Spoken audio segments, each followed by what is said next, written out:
Why is it that rebellion seems to spread sometimes?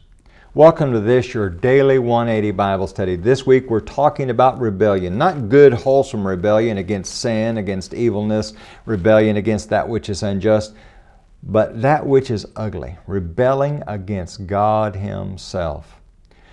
We're so glad that you're with us, and we hope that you'll share this study with others. One of the things that really makes rebellion against God so horrible is it has a contagious quality about it. It spreads like a cancer.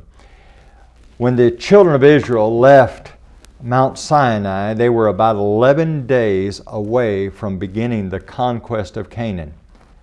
But because of an ungodly generation, they wandered in the wilderness for 40 years. A generation had to die and a new generation had to rise up that would ultimately take the promised land. Well, what happened? Well, perhaps you remember the story in Numbers chapter 13 and 14.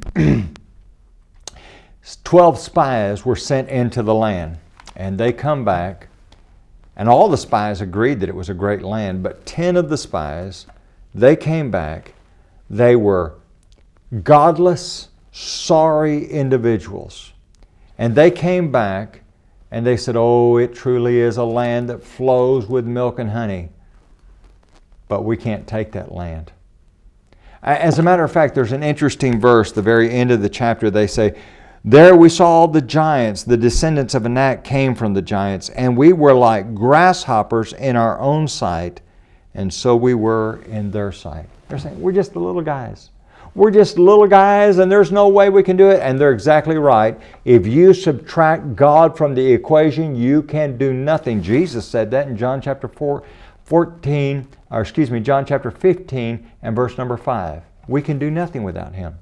But they left God out of the equation. Now here's what I want you to see. We don't know for sure how many Hebrews there were at that time. Conservative estimates say about 2 million. I think that's too conservative, but let's just say 2 million.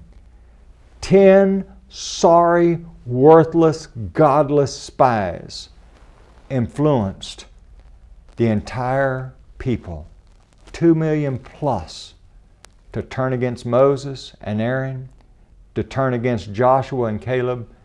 And because of those 10 sorry spies, an entire nation spent 40 years wandering in the wilderness.